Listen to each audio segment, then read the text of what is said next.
Chers amis, mesdames, messieurs, mes frères, mes sœurs, soyez les bienvenus. À l'heure de célébrer le 4e centenaire de la naissance de Nicolas Barré, nous, ses héritières, avions bien conscience qu'il reste encore un inconnu pour de nombreux historiens, théologiens, pasteurs ou éducateurs. On se dit, c'est dommage. Alors nous poursuivons depuis quelques dizaines d'années un travail persévérant pour sortir de l'ombre le bienheureux Nicolas Barré, et notre colloque se situe dans cette perspective, ainsi que quelques publications récentes ou en cours. Vous en trouverez à la librairie. Fallait-il mettre en valeur la vocation minime de Nicolas Barré? Leur devise Caritas, Humilitas, leur mode de vie végétarien, que l'on qualifierait volontiers aujourd'hui de sobriété heureuse. Leur ordre a disparu de France à la Révolution. Ils sont oubliés chez nous. Ah ben c'est interroger les gens sur le stade des minimes, ils vous diront oui, c'est pour les équipes des plus petits. C'est la place de leur couvent. Ils sont toujours présents dans le monde. Ou alors, fallait-il mettre uniquement l'accent sur sa contribution historique à l'éducation populaire, trop ignorée des historiens? Ou bien, fallait-il creuser le sillon de la direction spirituelle qu'il exerçait auprès de personnes tourmentées, angoissées, découragées? Une réflexion qui serait bien utile dans les tempêtes que nous traversons. Sous quel aspect pourrions-nous aborder aujourd'hui la vie de cet homme? Nous avons choisi la dimension mystique de l'existence ordinaire pour être la trame de cette journée.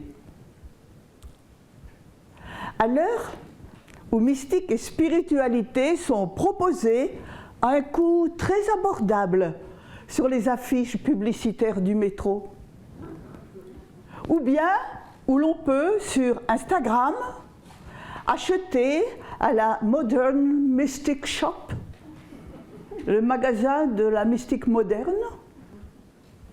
Ou encore, vous pourrez trouver sur Internet une formation intitulée « Comment être mystique en 14 étapes ». Je ne l'ai pas inventé. Hein. Eh bien, nous avons osé croire que cette approche de l'œuvre de Nicolas Barré, sa vie, comme ses écrits, ont un message contemporain pour les gens ordinaires que nous sommes. Aussi, je remercie nos intervenants d'avoir bien voulu s'embarquer avec nous dans cette aventure, et je laisse maintenant la parole à Jean-Marie Balanguien, notre coordinateur.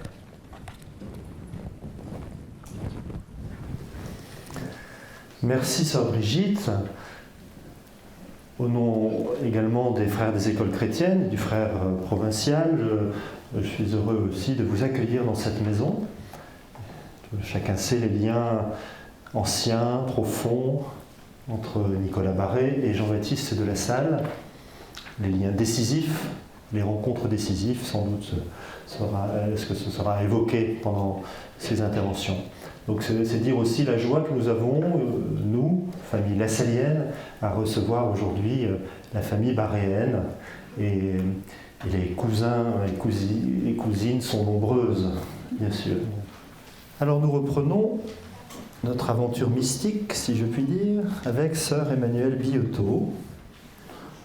Le titre de l'intervention, vie contemplative, vie active, de l'opposition stérile à la tension créatrice.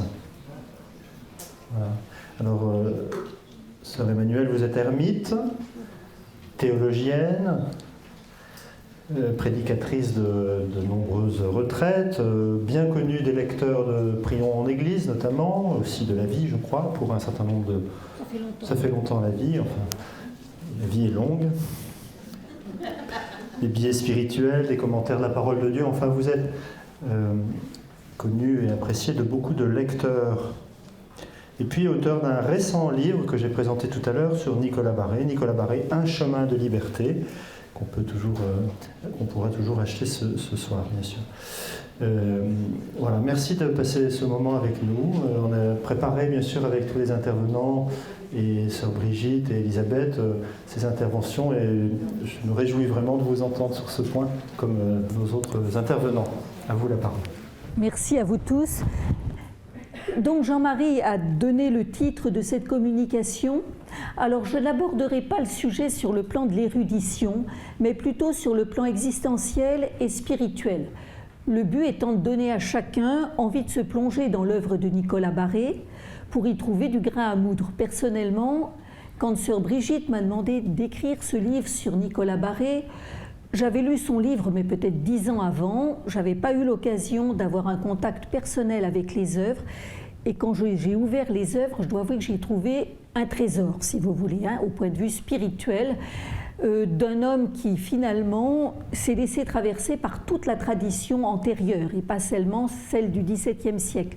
J'ai retrouvé énormément d'éléments déjà présents chez les pères du désert, chez les pères de l'Église, et c'est quelque chose, moi, qui m'a énormément touchée de voir au travers les siècles comment certaines intuitions fondamentales passent, se reformulent autrement, s'enrichissent, etc. Donc, plutôt que de commencer par définir ce qu'est la vie dite active et ce qu'est la vie dite contemplative dans l'histoire de la spiritualité, je vais partir de textes qui nous mettront au cœur de la problématique évoquée dans le titre, à savoir une tension entre les pôles contemplatifs et actifs de toute vie chrétienne.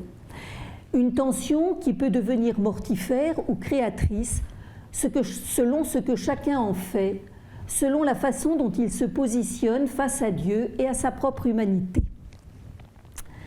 Alors j'ai choisi de me concentrer sur 2 textes en fait, la lettre 27 adressée à un missionnaire et quelques maximes particulières pour les maîtresses des écoles charitables qui recourent aux figures traditionnelles de Rachel et de Léa, les épouses du patriarche Jacob, et de Marthe et de Marie. Ces textes, me semble-t-il, permettent de mieux cerner ce que Nicolas Barré entend par contemplation et action et l'équilibre que chacun est appelé à trouver dans sa vie entre ces 2 pôles, ainsi que de repérer la place de l'incarnation dans son œuvre. Incarnation de Dieu, mais aussi notre propre incarnation, notre propre humanisation, au pas de laquelle se fait notre divinisation, pour paraphraser Louis-Marie Chauvet dans Du symbolique au symbole. Voilà, ensuite je m'intéresserai à la personne de Nicolas Barré et à la façon dont lui-même semble avoir articulé les pôles contemplatifs et actifs de sa vie. Voilà, alors là ça sera plus des suppositions, parce que finalement on a assez peu de matériaux biographiques. Voilà. Donc ma première étape, ça va être de regarder avec vous cette lettre à un missionnaire, qui est la lettre numéro 27, que vous trouvez dans les œuvres complètes qui ne sont pas ici, mais que vous trouvez au CERF, etc. Sur Internet aussi. Ah, sur Internet ? D'accord. Bon, donc c'est simple. Donc la lettre 27 est adressée à un missionnaire qui a, je cite, quitter toute chose pour aller chercher les diocèses et les lieux de France les plus abandonnés pour y faire des missions et des missionnaires. Donc là, on est dans le contexte qu'a évoqué ce matin Catherine Marin, de cet élan missionnaire qui est lié à la réforme catholique, disons. Alors, nous n'avons pas la missive du missionnaire, mais d'après la réponse de Nicolas Barré, cet homme semble déplorer, je cite, « cet inconvénient qui est de perdre souvent et presque toujours la présence de Dieu, dans le fort de ses embarras, on dirait de ses soucis et de ses travaux. Donc en fait, cet homme perd d'une certaine façon la dimension mystique, entre guillemets, de la vie quotidienne. Perte qui a des conséquences très concrètes, évoquées par Nicolas Barré, à savoir, je cite, « tomber dans la dissipation et de là dans une vie de nature et de passion, d'où viennent les mouvements de colère et les indignations, qui sont plutôt des saillies d'une nature aigrie et d'impatience que des émotions conduites par la raison. » Fin de citation. Donc je pense que ce mal-être, nous le connaissons toutes et toutes à certains moments de notre vie, avec l'impression de nous éloigner de Dieu et de perdre la dimension contemplative de notre vie chrétienne à cause d'un surcroît d'activité apostolique, à cause de sollicitations au service d'autrui, avec plus ou moins les frustrations et la culpabilisation et les sautes d'humeur qui peuvent s'en suivre. Voilà. Donc en ce sens-là, cette lettre est intéressante. Elle pose vraiment bien le problème de l'équilibrage de ces pôles.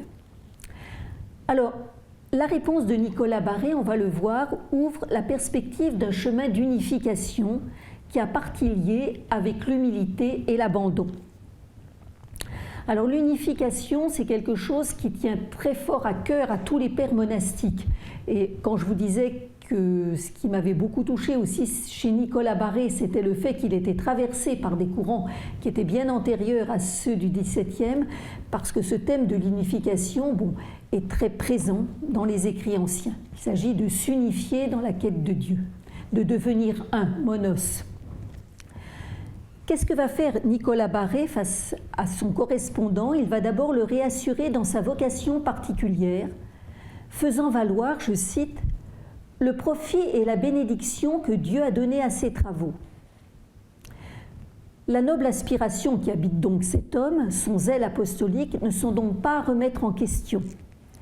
Il peut poursuivre selon son règlement de vie, dans l'abondance, dans l'abandon, excusez-moi, mais qui est abondance sûrement, dans l'abondance et l'obéissance au Père N, qui est vraisemblablement son supérieur. Alors ce qui est intéressant chez Nicolas Barré à propos des lettres, c'est que le propos n'est jamais général, mais vient rejoindre un homme en particulier dans son appel propre, qui manifestement a été discerné, correctement discerné, et qu'il n'y a pas à remettre en question. Et ça, c'est un point important dans les missives de Nicolas Barré, et je trouve que paradoxalement, plus ces lettres sont personnalisées, plus elles peuvent nous rejoindre. Il ne s'en tient pas à des généralités, mais il va rejoindre son correspondant là où il est, et par là nous réinterroge, nous, très profondément. On n'en est pas à des abstractions, pas à des généralités, mais à des points très particuliers, très contextualisés. Alors, une fois posées ces prémices, Nicolas Barré va donner des conseils qui relèvent d'un réalisme humain et spirituel propre à conduire à une authentique union à Dieu, à une mystique dans la vie quotidienne, dont l'humilité et le dépouillement sont le sceau. Le dépouillement et l'humilité sont à la fois ce qui conduit à cette union à Dieu, mais c'est également le sceau de cette union à Dieu. Dans les maximes particulières, donc, auxquelles je ne vais pas me référer plus que ça, mais il y a une petite clause, moi, qui me semble être extrêmement importante et service de base continue à toute l'œuvre de Nicolas Barré, où il dit qu'il s'agit de servir Dieu comme des hommes et non comme des anges. Et il semble bien que dans la réponse aux missionnaires, cette conviction soit extrêmement présente, même s'il ne l'explicite pas. Alors, la première chose, le premier conseil qu'il va lui donner, c'est un conseil de modération.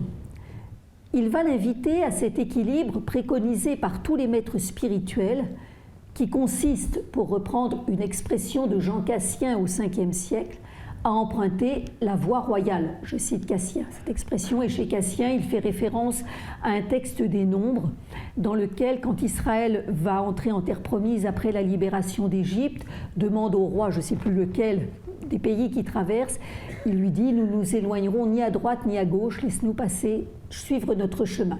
Et Cassien reprend cette image en parlant de la voie royale qui consiste finalement à éviter tout autant l'excès de zèle que le laxisme. Donc Nicolas Barré va dire à son correspondant, va l'inviter à faire des pauses, à, je cite, prendre de temps en temps et même assez souvent quelques jours de relâche ou quelques semaines pour réparer les forces corporelles et spirituelles. Fin de citation.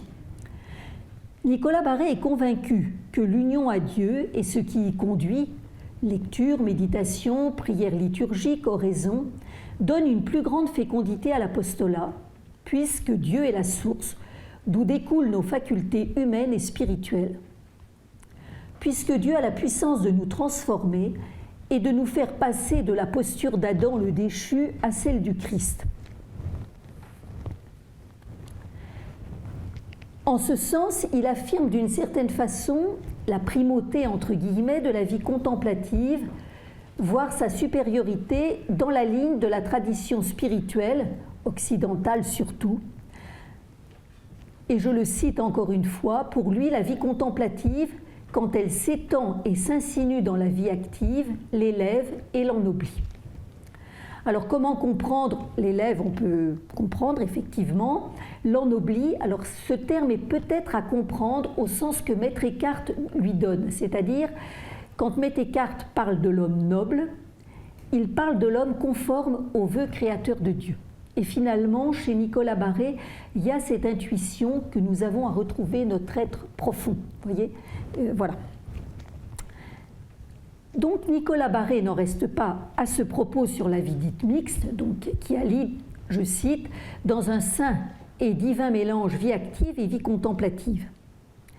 Donc à partir du conseil qu'il vient de donner, il exhorte à aller plus loin. Et il dit ceci à son correspondant. Ne vous inquiétez pas si vous perdez la présence de Dieu dans vos travaux. Il est souvent nécessaire de s'occuper et se perdre dans les besoins du prochain, sans se diviser ni se partager pour occuper son esprit en Dieu.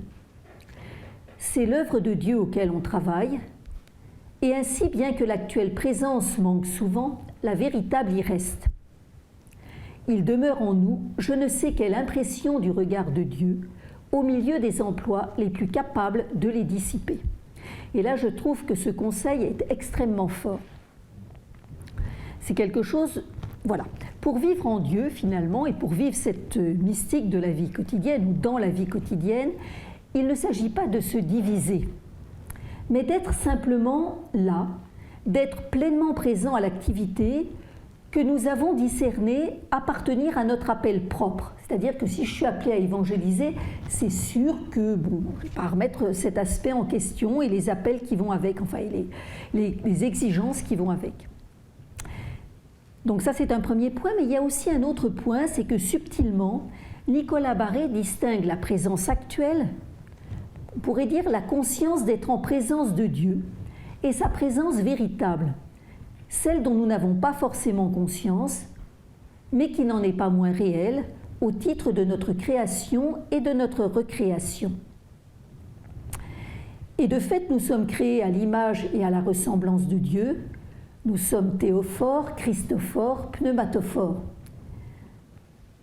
Donc, Nicolas Barré, de façon très discrète, mais très quand même assez claire, semble distinguer, faire une distinction importante entre la conscience que l'on a de prier et d'être en uni à Dieu, bon, avec la jouissance de la présence ou la jouissance de l'absence qu'il entraîne, et la réalité de foi, la présence effective de Dieu en chacun de nous. Et ça me paraît aussi être une donnée importante. À travers ce propos, il exhorte implicitement son destinataire à se clarifier. Il peut y avoir une subtile recherche de soi dans le désir contemplatif, tout comme dans l'action. L'un ou l'autre pôle peut devenir une fuite ou une idole. Et ce qui est intéressant dans toute l'œuvre de Barré, c'est justement ce bris des idoles. Le bris des idoles et sa faculté de révéler quand il y a un point sensible, un point de fuite, si vous voulez, alors que ce n'est pas ça auquel nous sommes appelés. Et là, Barré, finalement, dans cette distinction entre, disons, présence effective ou présence actuelle et présence véritable, finalement, il rejoint d'une certaine façon les pères du désert qui disaient qu'on prie vraiment quand on n'a plus conscience de prier. Tant qu'on a encore conscience de soi dans la prière, bon, c'est une forme de prière, mais ce n'est pas cette prière de feu, comme dira Cassien, ou cette prière pure dont parleront les pères du désert, qui est finalement une union à Dieu et une perte de soi en Dieu, voyez. Alors cela étant, et c'est important de le noter à mon avis, Nicolas Barré évite toute confusion, et en particulier celle qui consisterait à dire « mon travail c'est ma prière, donc peu importe que je me ménage un temps d'oraison, de méditation, etc. » Et là, il suffit de relire ses lettres et ses maximes pour s'en convaincre. Effectivement, il invite de façon pressante et réaliste ses destinataires à faire silence, à avoir une règle de prière et à la tenir autant que faire se peut, surtout au cœur des tempêtes de l'existence. Et il apparaît que donc ces temps nous mettent en condition de laisser Dieu œuvrer à travers nous, de le laisser imprimer son image en nous. J'y reviendrai un petit peu plus tard. Mais il ne s'agit pas d'absolutiser ces moments au point de se déshumaniser ou d'adopter une position intérieure fausse comme celle qui est évoquée, c'est-à-dire qui est de se diviser. Parce que quand on se divise, finalement, ça revient à être ni présent à Dieu, ni présent à nos tâches et aux hommes qui nous sollicitent, à autrui qui nous sollicite. Donc pour Nicolas Barré, il s'agit donc d'habiter son humanité en vérité, d'habiter avec soi-même, parce que nous sommes tout à la fois des temples de Dieu et des néants, c'est-à-dire des créatures dépendantes de Dieu, et c'est cette réalité-là qu'il convient d'habiter. Donc Nicolas Barré incite son correspondant à un chemin d'humanité, au cœur duquel la tension, parce que la tension ne disparaîtra pas entre le pôle contemplatif et actif, mais cette tension, elle peut devenir créatrice et libérer l'espace où Dieu pourra agir à travers lui. Et ce chemin, c'est l'humilité, le fait de consentir à être humus, c'est-à-dire à être une terre travaillée par les événements, par les autres, etc. Et Nicolas Barré a quelque chose, a une notation qui me paraît très forte sur la question de l'humilité. Il dit qu'elle produit, entre autres choses, singulièrement un grand calme de toutes nos passions et de tous nous-mêmes, et nous restituant par ce moyen tout entier à nous-mêmes, nous entrons dans la vraie sagesse, qui est ce qu'il y a au monde de plus actif et de plus tranquille. C'est un repos actif, c'est un repos et un mouvement tout ensemble. Cette disposition nous rapproche de Dieu. Donc vous voyez en quoi cette lettre est particulièrement intéressante sur le sujet qui nous occupe. Donc de cette possibilité d'une mystique dans la vie ordinaire qui consiste à finalement faire d'une tension qui est réelle et qui peut être ressentie plus ou moins selon le tempérament qu'on a et l'appel propre qu'on a, ça peut faire un chemin vraiment d'une spiritualité très vivante. Ça peut être le lieu d'une spiritualité très vivante et le lieu d'une démarche créatrice, c'est-à-dire il y a quelque chose de très unifié qui finalement laisse passer beaucoup plus Dieu que quelquefois nos velléités de passer du temps à la prière coûte que coûte, en serrant les dents ou bien en fuyant dans la vie active. Voilà, il y a quelque chose de très beau et très équilibré. Voilà, maintenant je vais passer à mon deuxième texte, en fait, qui sont tirés des maximes de conduite pour les maîtresses des écoles charitables ou maximes particulières. Et je vais m'intéresser aux figures de Marthe et de Marie, de Léa et de Rachel. Donc vous avez le texte grâce à Jean-Louis qui vous l'a distribué. Donc j'ai retenu la maxime 1, la maxime 2 et la maxime 32. Et on se rend compte que la problématique rejoint un petit peu celle de la lettre 27. Donc la maxime 1 et ces maximes-là ont été évoquées ce matin par le père François Marxer. Bon, mais je vais les aborder de façon un petit peu différente. Donc la maxime 1 évoque la tentation que toute maîtresse des écoles charitables peut connaître un jour ou l'autre, à savoir de regarder du côté des communautés religieuses cloîtrées, ordonnées à la contemplation, et donc de se retirer de leur emploi d'enseignante. Les deux modes de vie, celui des communautés cloîtrées et celui que propose Nicolas Barré, sont comparés. Une comparaison qui s'inscrit dans une longue histoire de mise en parallèle avec ce que ce type d'approche peut avoir de piégé et de piégeant. Les qualificatifs employés pour l'un et l'autre sont intéressants, mais quelque peu déconcertants, car c'est très à l'emporte-pièce, ce qui ne correspond pas vraiment à la subtilité de pensée à laquelle Nicolas Barré nous a habitués. Donc la vie des maîtresses des écoles charitables, ce qui correspond aujourd'hui à un institut de vie, disons un institut de vie apostolique, mais avec plus de sécurité qu'en avaient ces femmes au départ, est qualifié comme un état, je cite, plus évangélique, plus dépendant, plus pauvre, plus méprisé du monde. Donc de là, il ressort qu'il s'agit d'une vie qui se veut proche de l'Évangile et donc du Christ dans son incarnation, lequel passait en faisant le bien et se retirait pour prier dans la solitude, équilibrant action et contemplation. La vie contemplative, quant à elle, est dite plus commode, plus honorable, mais n'est utile qu'à elle-même.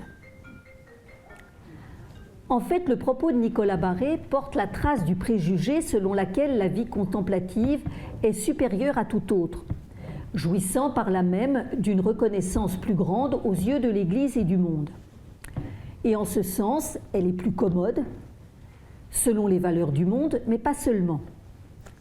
La vie contemplative est plus commode dans la mesure où elle est censée préserver de la multiplicité des distractions qu'offre le métier d'éducatrice, et elle est faite pour que ses membres soient centrés sur l'unique nécessaire, si on reprend donc Luc. Barré qualifie en outre cette vie d'utile pour elle seule.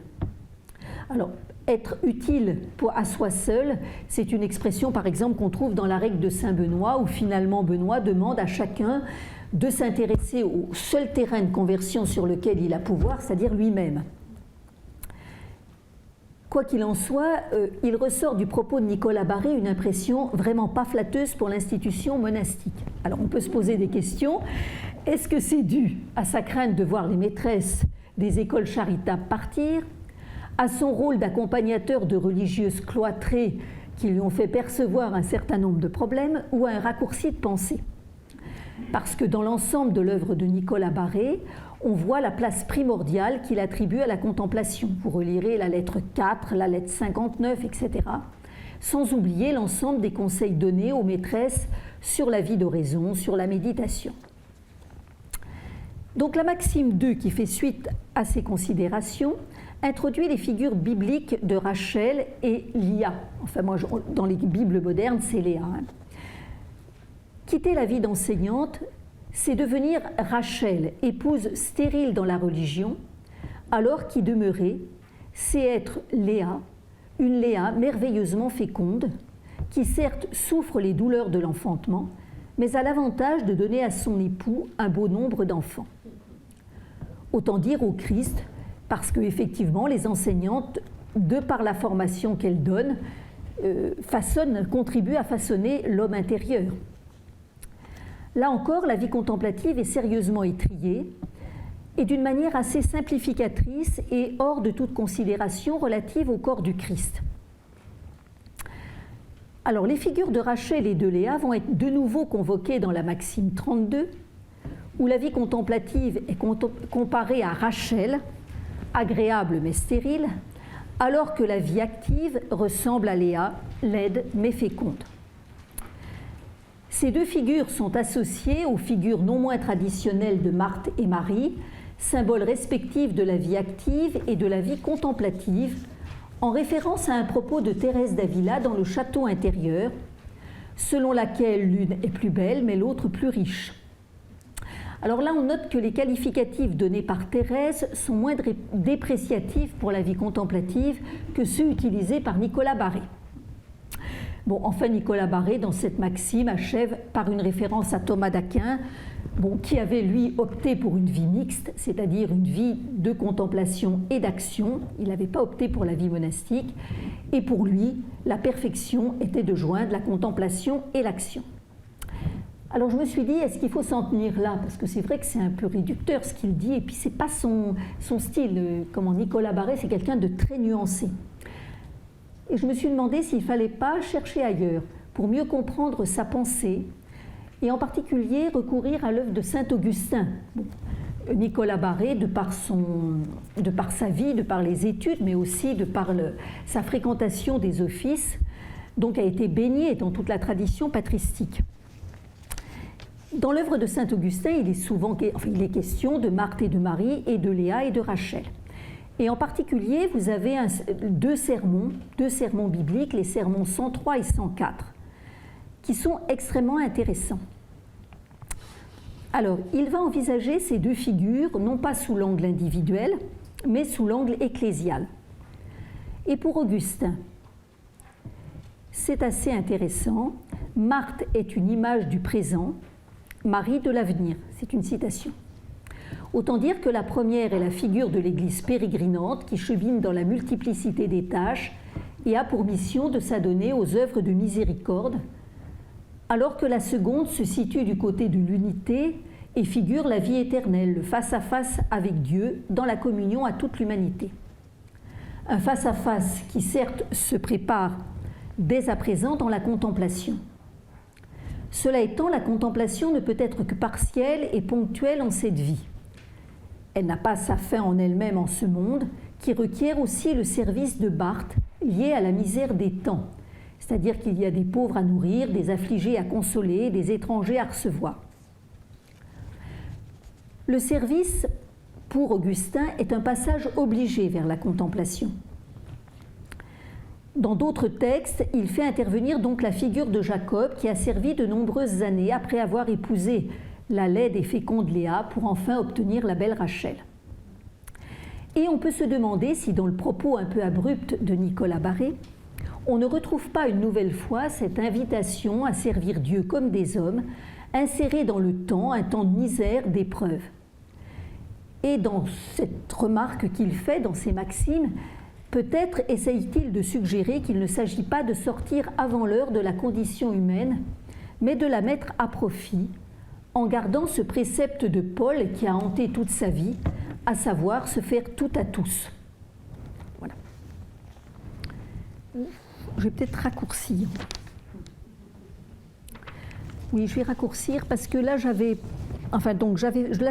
j'essayais de repréciser ce qu'est vie active, vie mixte et vie contemplative, et je le faisais par un détour d'un auteur anglais, un mystique anglais du XIVe siècle, qui est nommé Walter Hilton, et qui était très convaincu que la vie contemplative et la vie mystique ne se vit pas qu'à l'intérieur des cloîtres. Et Walter Hilton a écrit un ouvrage qui s'appelle « De l'union à Dieu au milieu du monde », la vie mixte, ça a été édité par Arfuyen. Et il écrit à un monsieur qui donc veut avoir une vie spirituelle, mais qui est aux prises avec sa vie d'homme laïque, avec beaucoup de responsabilités manifestement. Et là, Hilton parle des trois formes de vie active, contemplative et mixte. Donc la vie active, c'est la vie des chrétiens qui finalement n'ont pas l'expérience des activités spirituelles, c'est-à-dire qui ne passent pas des temps et des temps à la contemplation. Cela étant, ils désirent plaire à Dieu et ils sont bien disposés à l'égard des autres. Et puis il définit la vie uniquement contemplative comme celle d'hommes et de femmes qui ont rejeté les vices de ce monde, ont renoncé aux affaires, aux charges, à la gestion des biens de ce monde, se sont fait pauvres, se sont affranchis de toute forme d'autorité sur les autres pour servir Dieu, et à qui il appartient de vaquer et de travailler à la vie intérieure, pour acquérir la pureté du cœur. Enfin, il parle de la vie mixte, qui convient particulièrement aux responsables de l'Église, chargés d'enseigner et de diriger à la fois leurs personnes et leurs âmes dans l'accomplissement d'œuvres de compassion corporelle et spirituelle. Et cette vie mixte est une vie dans laquelle il s'agit à la fois de s'adonner aux œuvres de miséricorde et en même temps de, à certains moments, cesser toute activité extérieure et s'adonner à la prière, à la méditation. Alors, l'Angleterre du XIVe, ça peut sembler bien loin de la France du XVIIe, et c'est vrai, mais cette perception des différentes formes de vie est assez courante d'un mouvement de pensée qui s'est amorcé dès le XIIe siècle, à la fois sous la pression, je pense, sous l'inspiration de l'esprit, mais aussi sous la pression de facteurs sociologiques et théologiques, avec la focalisation sur l'humanité du Christ, l'humanité de Jésus et le désir de revenir à l'Évangile et à la vie apostolique. Bon, il faut savoir aussi que la richesse des abbayes et des monastères et leur subordination aux puissants de ce monde était quelque chose de légitimement choquant. Voilà. Donc dans ce concept de vie mixte que Nicolas Barré a employé dans la lettre 27, il y a une recherche de complémentarité et une mise en valeur que vie contemplative et vie active sont indispensables l'une à l'autre. Et là, je voudrais revenir sur ce thème de l'impression, c'est-à-dire que dans la vie contemplative, il y a une impression. Nicolas Barré, quand il parle de cette impression qui se fait dans le cœur ou dans l'être profond de chacun quand il passe du temps en prière, quand il médite, n'est pas sans évoquer 1 Jean 3. Vous vous rappelez de ce verset, « Alors nous lui serons semblables parce que nous le verrons tel qu'il est ». 1 Jean parle de la vie éternelle. Mais cette notion d'impression me paraît extrêmement forte. Vous voyez, et c'est quelque chose qui, je pense, quand on envisage les pôles contemplatifs et actifs, soit dans des écrits, mérite d'être gardé bien à l'esprit et dans sa propre vie, si vous voulez. Voilà. Alors là, je vais finir donc, par une conclusion qui n'en est pas une, parce que je pense que ça pourrait être une hypothèse de travail pour des gens qui ont accès peut-être à un peu plus de documents que je n'en ai eu, en particulier peut-être à Rouen, je ne sais pas. Alors, à mon avis, c'est très significatif. Bon, pour lui, dans son enseignement, on se rend compte qu'il y a cette possibilité de passer d'une tension, enfin, ou d'une opposition stérile entre ces deux formes de vie, à une tension créatrice qui suppose un consentement au réel et de nouveau à servir Dieu comme des hommes et non comme des anges, à opérer un déplacement et un dépassement. Un dépassement à chercher chez Nicolas Barré, il me semble, dans une sensibilité christologique qui lui fait contempler la kénose du Christ, telle qu'elle se dit entre autres en Philippiens 2, qui est à chercher dans la mystique de l'incarnation et des dépouillements qui s'ensuit. Pour Nicolas Barré, il s'agit de se laisser configurer à ce Christ-là, qui ne retint pas jalousement le rang qu'il égalait à Dieu, pour embrasser notre condition humaine par amour et pur amour. Ce propos de Nicolas Barré semble s'enraciner donc dans une expérience personnelle. Sa biographie, malgré le genre hagiographique assez convenu, laisse entrevoir une tension entre ses propres aspirations personnelles, telles que le désir de prière, de silence, de retrait, de cœur à cœur avec Dieu, et puis les sollicitations de l'accompagnement qu'il a connu, sa conviction du bien fondé de se faire tout à tous. Et on peut se demander si cette tension ou cette opposition avec ce qu'elle a d'épuisant n'a pas été la cause au moins partielle de sa nuit, ou de ce qu'on serait tenté d'appeler un burn-out aujourd'hui. Et moi, mon hypothèse, c'est que finalement, on peut imaginer que le dénouement de cette crise dans sa vie est à chercher dans la contemplation du Christ de Philippiens 2, où l'important est d'embrasser le réel de la condition humaine dans l'obéissance au dessein de salut du Père. Bon, voilà. Et donc, c'est ce Christ kénotique, disons, semble, pour moi, est quelque chose qui traverse l'œuvre de Nicolas Barré et semble avoir traversé vraiment sa vie personnelle. C'est-à-dire, il s'agit de se conformer à cette volonté du Père dans un dépouillement qui fait que l'on peut renoncer à la satisfaction d'être contemplatif ou à la satisfaction d'être un bon actif. Voyez, voilà.